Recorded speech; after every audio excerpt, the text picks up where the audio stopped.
In this episode, we have Josphat Somanje sharing on his journey with Pengaudzoke and as a solo artist.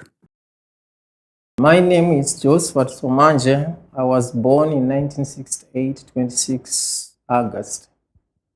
I did my school in different schools because of some challenges I had. And I was born in a farm by name Tantalon along Beatrice Road.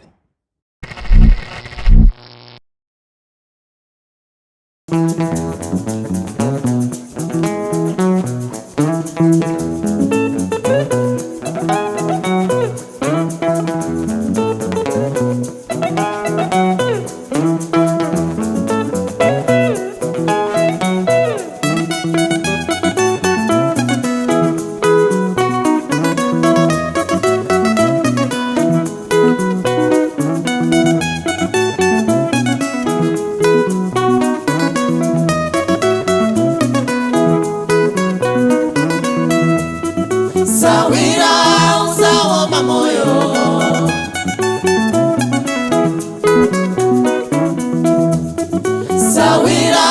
Usaome Moyo.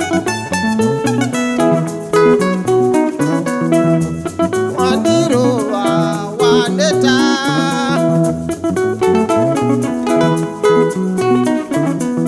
Inga wandiruwa wandeta.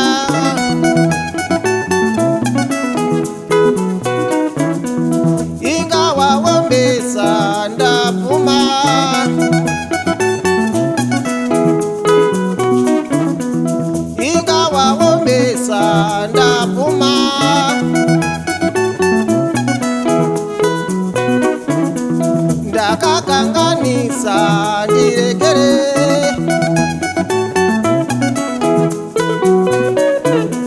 Ndakakanganisa ndirekere.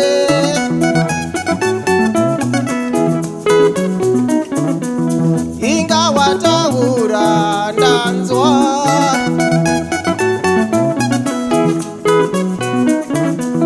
Inga wataura ndanzwa. Usaome Moyo. Usaome Moyo. Usaome Moyo. Usaome Moyo. Usaome Moyo. Usaome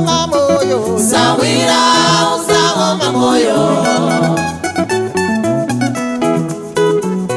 Usaome Moyo. Usaome Moyo.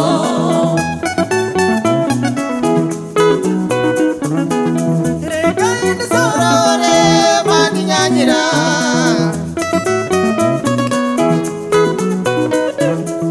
Regainde sorore maninyanyira.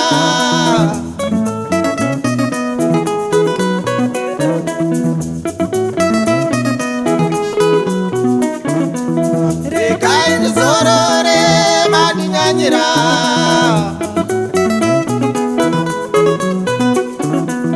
Regainde sorore maninyanyira.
Sawira,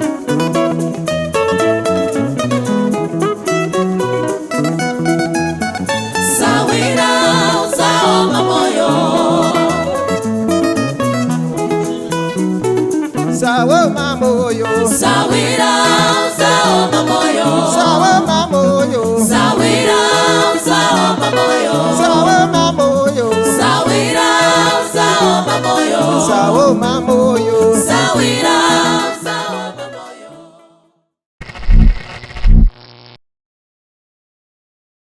When I was about 9 or 10 years, I started to play some small guitars, some banjo made by us.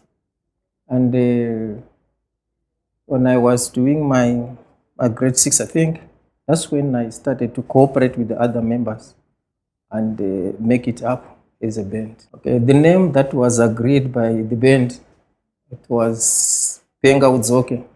And this was formed being inspired with what we were doing during that time. We used to go to some places and perform, and after performance, we had to go back to work.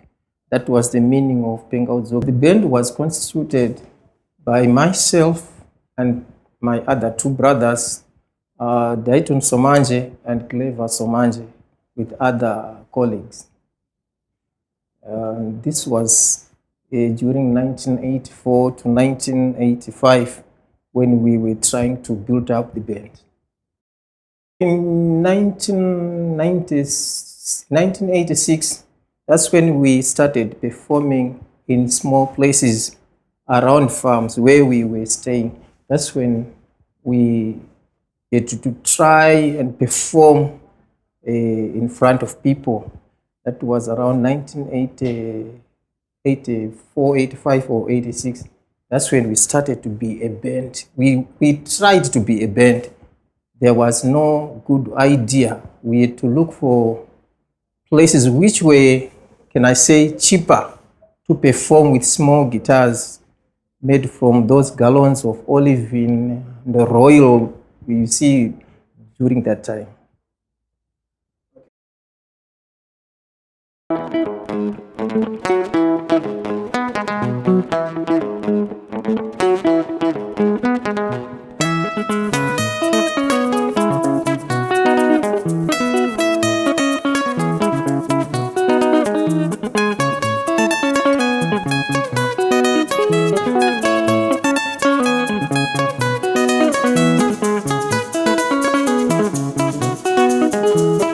Mai Linda iwe unoshpa,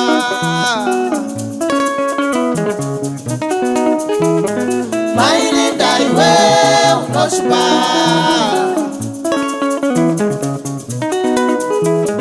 wakati zaimba pano wakaenda kwa wakaendaka,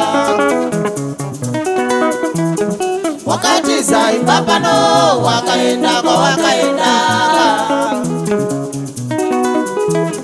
Takasangana neni ukati mudiwa ndakatadza, ngatidzokere kumba tinogara. Wakasangana neni ukati mudiwa ndakatadza, ngatidzokere kumba tinogara.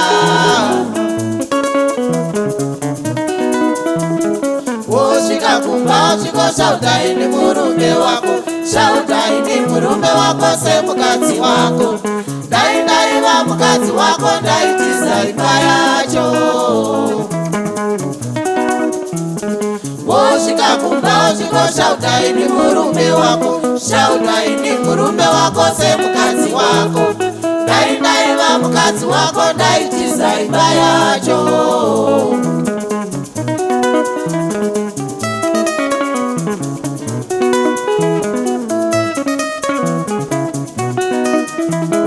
Mai Linda iwe unoshpa,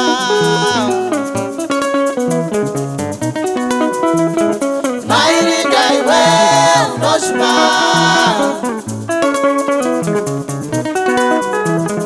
wakati zaimba pano wakaenda kwa wakaenda, wakati zaimba pano wakaenda kwa wakaenda.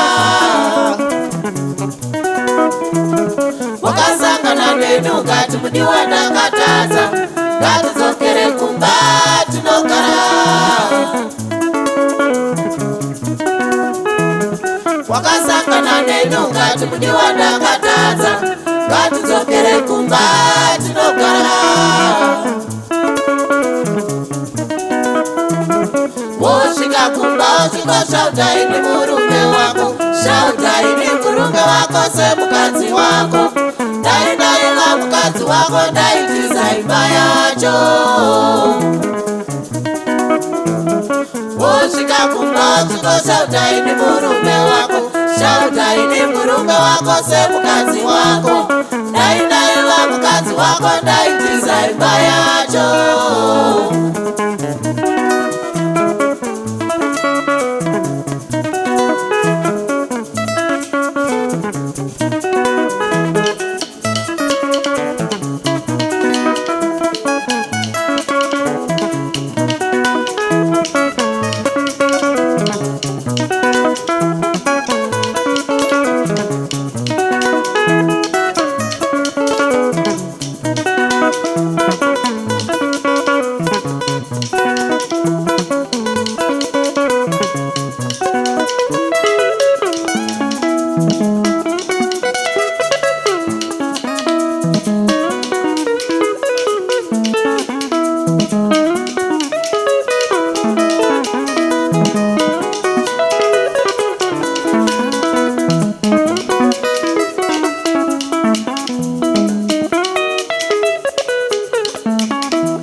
dai ndaiva mukadzi wako ndaitiza imba yacho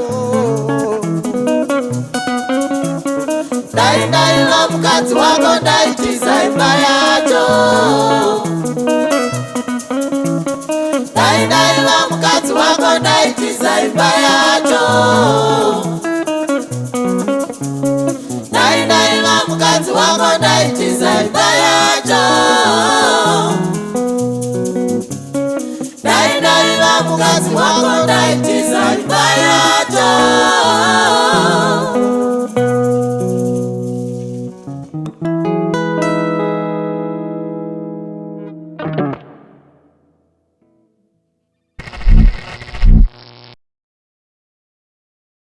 To remember with my brother when we were taken to play at Sakuba Stadium, my brother was playing. I can say he was good singer, and I was good lead guitarist. I had also another brother, Clever Somanje, who was playing rhythm guitar. That performance that we did in the Sakuba Stadium, that was the very first performance in front of many people, in front of a crowd, a big crowd. That one I will never forget it, because it was my very first show to play in a very large crowd. When you work together, there will just be here and there you have differences. In that case, I wanted to stay with my brother, but because of differences between me and other guys, there was what can I say? There was just you say inaccountabilities. To leave to my brother and try to start my own. That was in 1999 when we last performed in the Tsukungubi hall. That's when I last played with Pengaudzoke and tried to start my own band. In 2000, I think, that's when I started my Somanje Stars. And it was just hard to start because I had no guitar. I had nothing, and I was myself only. So I had to look for members. I had to look for instruments, everything. I had to start anew. That is why I would say it was difficult for me.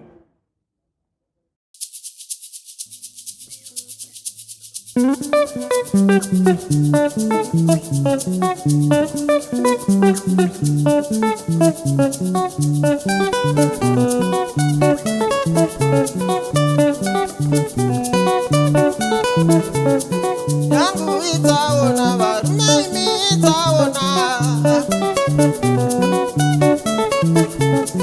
Yangu itaona varume imi itaona.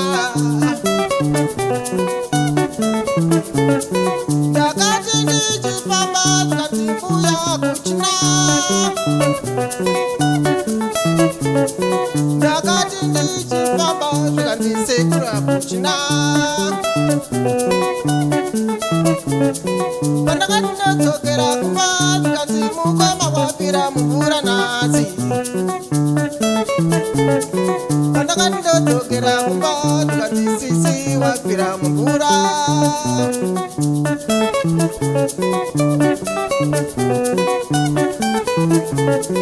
Yangu izaona, izaona, yangu izaona, izaona, izaona, izaona, izaona, izaona.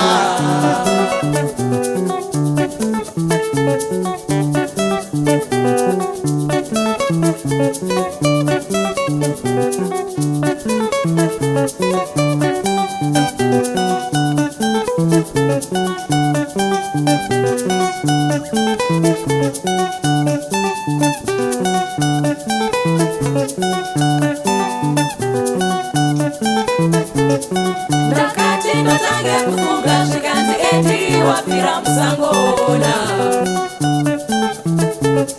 Ndakati ndotange kufunga zvikanzi eti wapfira musango. Ndakati ndotange kufunga zvikanzi eti wapfira musangona. Ndakati ndotange kufunga zvikanzi eti wapfira musango. Zvinorwadza kupfirwa nababa, zvinorwadza kupfirwa namai, Zvinorwadza kupfirwa nabuti, zvinorwadza kupfirwa nasisi, zvinorwadza kupfirwa nehama.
Started to write songs in 2000. Just in 2000, I had many songs there.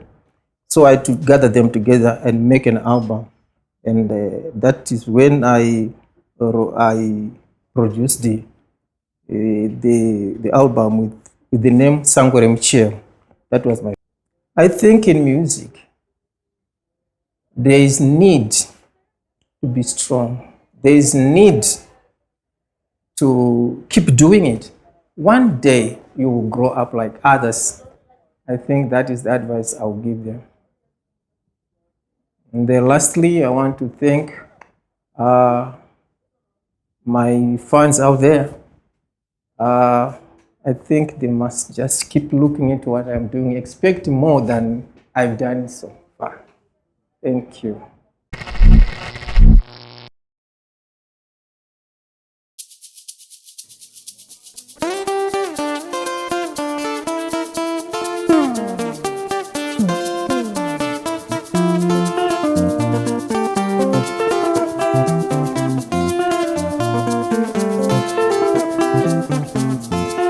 Ini ndoda Mukaranga ni murore, oh mai, ndoda Mukaranga ni torora.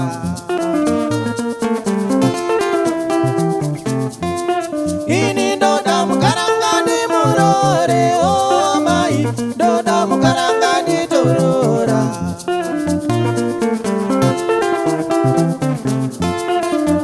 Maki Mukaranga ndo murora, oh mai, maki Mukaranga ndo torora.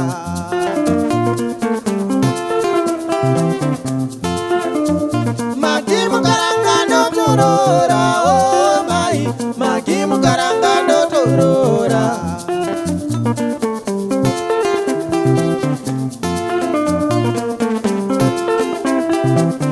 Yangu yakanaka ini ndo ikiniko yombe iko mwana Mukaranga magakanaka.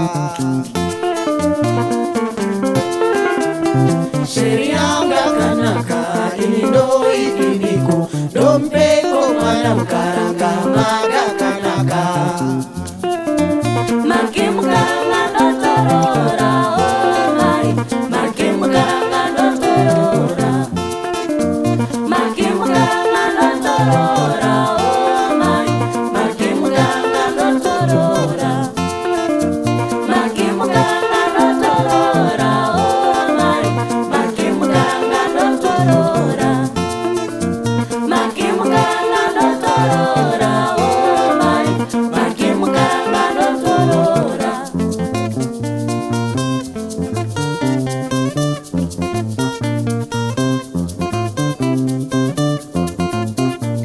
Iwama iwe abigero wangu, Iwama iwe abigero wangu, achasvika wandakamirira, achasvika wandakamirira. Zvanga chinguva dzenomwe, zvanga chinguva dzenomwe. Ndokomutengera Sochisi yemombe, ndokomutengera Sochisi yemombe. Ndokomutengera zvandichakonawo, ndokomutengera zvandichakonawo. Ndokomutengera zvekuti afare, ndokomutengera zvekuti afare.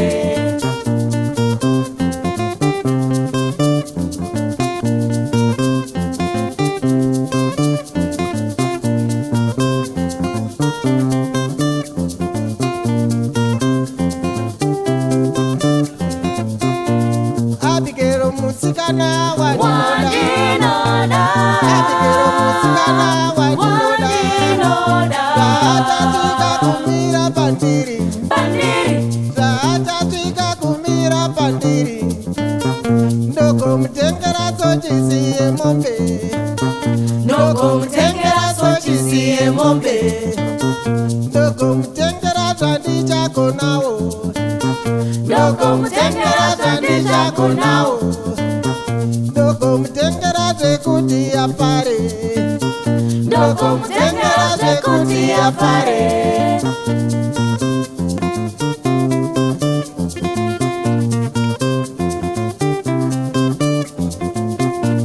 Abigero musikana wandinoda, Abigero musikana wandinoda. Zvaachatsvika kumira pandiri, zvaachatsvika kumira pandiri.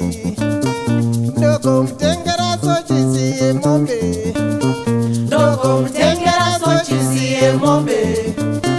Ndokomutengera zvandichakonawo, ndokomutengera zvandichakonawo.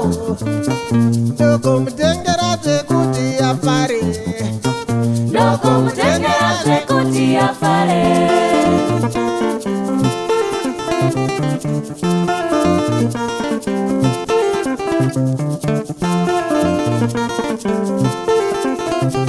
Murume wangwadi bebano, kana wadi bebano, woni metesa vana vangu ini ndadzokera paya. Murume wangwadi bebano, kana wadi bebano, woni metesa vana vangu ini ndadzokera paya. Pawakaniona ndiri, iwewe takazo kundipimba, kana wandipimba ndoramba. This time andibumbe. Murume wangwadi bebano, kana wadi bebano, woni metesa vana vangu ini ndadzokera paya. Pawakaniona ndiri, iwewe takazo kundipimba, kana wandipimba ndoramba. This time auwine. Murume wangwadi bebano, kana wadi bebano, woni metesa vana vangu ini ndadzokera paya. Pawakaniona ndiri, iwewe takazo kundipimba, kana wandipimba ndoramba. I don't want this nonsense. Kutaura unowadza, kutaura unowadza, kutuka nekwandakabva, kutuka nekwandakabva, kundishora kushamwari, kundishora kushamwari. Murume wangu wazonyanya, this time Hawulume.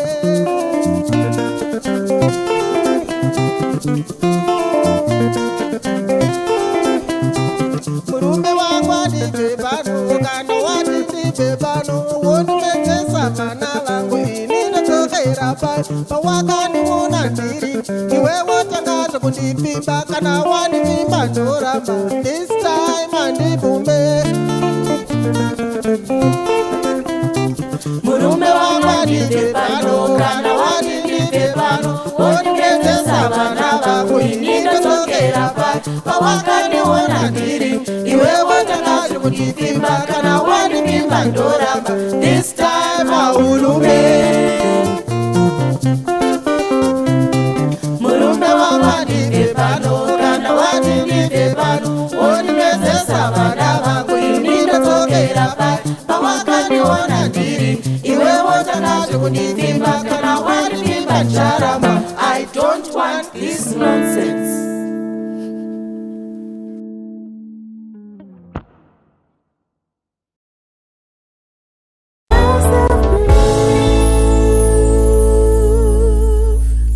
House of Groove.